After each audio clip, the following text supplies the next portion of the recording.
During the day, you function. You work, you talk with friends, maybe you even laugh at a joke. Everything seems normal on the surface. But then night comes. The world goes quiet, you get into bed, and suddenly your mind starts to race.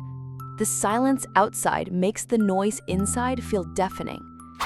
It starts as a small ripple, a single regret, a what if, a fear about tomorrow. Soon, it becomes a tidal wave of thoughts you can't control. This phenomenon, where depressive feelings intensify dramatically after sundown, is a real and exhausting experience for many. You are not alone in this nightly struggle. Today, we'll explore why this happens. We will dive deep into the psychological, physiological, and behavioral reasons behind nighttime depression. Then, I'll provide a complete, actionable toolkit to help you find peace when the lights go out. First, let's talk about psychology. During the day, our minds are occupied. Work, chores, and social interactions serve as constant distractions. At night, these distractions disappear. The sudden quiet gives your brain the open space to replay negative events, worry about the future, and get stuck in painful thought loops. This is called rumination. Rumination is like being trapped on a merry-go-round of your own worst thoughts. It spins faster and faster in the darkness with no way to get off. This cycle of repetitive negative thinking is a core feature of depression and anxiety. Without daytime stimulation to interrupt it, it can flourish at night, making you feel helpless. Now for the physiological reasons.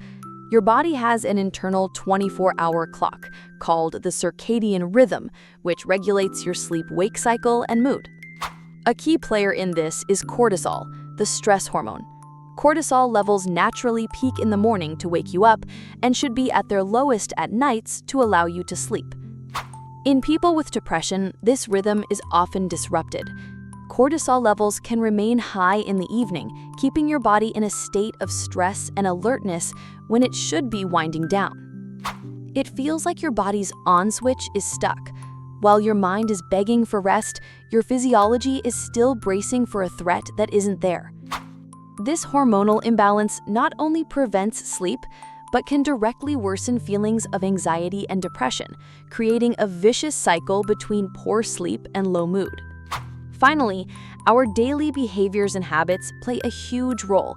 What you do during the day and in the hours before bed can set the stage for a difficult night. For example, a lack of physical activity or exposure to natural light during the day can throw off your circadian rhythm. This makes it harder for your body to know when it's time to be sleepy. Evening habits are even more critical. Exposure to blue light from phones, tablets, and TVs in the hour before bed can suppress the production of melatonin, the hormone that signals sleep time to your brain. Using your phone in bed is like telling the sun to rise in your brain right when you need the stars to come out. It confuses your internal clock on a fundamental level. Furthermore, the lack of a consistent wind-down routine means your mind doesn't get a clear signal to transition from the stress of the day to a state of rest. Behavioral activation, a key therapy for depression, shows that inactivity and avoidance worsen mood. When night comes, the full weight of a day spent with low activity and engagement can crash down. Think of positive daily activities as charging a battery for your well-being. If you don't charge it during the day, you're left with no power to fight the darkness at night. So, it's a perfect storm. The quiet of night allows rumination to take over, your body's stress hormones may be out of sync, and your daily habits might be working against you. Now let's build a toolkit to navigate this storm. Building a defense against nighttime depression requires a multi-layered approach. We will focus on 3 areas: cognitive tools, behavioral routines, and environmental adjustments. Instead of letting worries run wild all night, schedule a 15-minute worry time in the early evening. Write down everything on your mind and any potential next steps.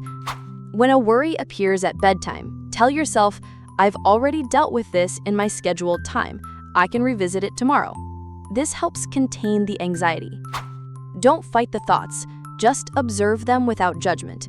A guided body scan meditation can help pull your focus away from the mind and into the physical sensations of your body. This practice teaches you to be the calm anchor in the storm of your thoughts rather than the ship being tossed around by the waves.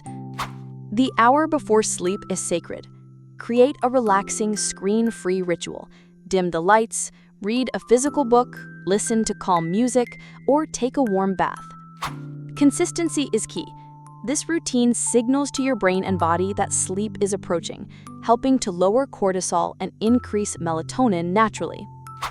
If you've been in bed for more than 20 minutes and can't sleep, get up. This is a core principle of CBT for insomnia, CBTI. Forcing sleep creates more anxiety.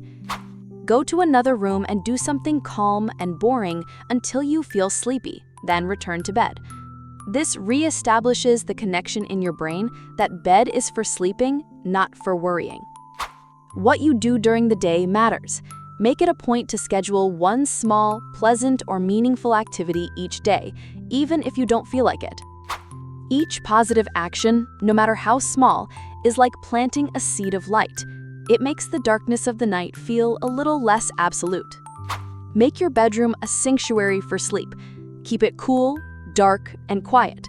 Use blackout curtains, an eye mask, or a white noise machine if needed. Your environment sends powerful cues to your brain.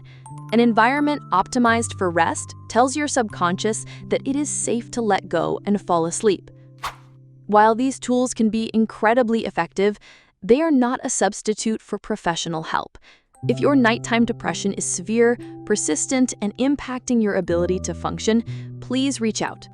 Therapies like cognitive behavioral therapy, CBT, and CBT for insomnia, CBTI, are specifically designed to address these patterns of thought and behavior. You don't have to manage this alone. Let's recap. We learned that nighttime depression is fueled by a lack of daytime distractions, a disrupted body clock, and unhelpful habits. Then we built a toolkit with cognitive, behavioral, and environmental strategies to fight back. Healing isn't about flipping a switch and turning the darkness off forever. It's about learning how to light a candle, and then another, until the room is filled with enough light to see the way forward. The night can feel long and lonely, but it does not have the final say. Be patient and compassionate with yourself. Every small step you take is a victory.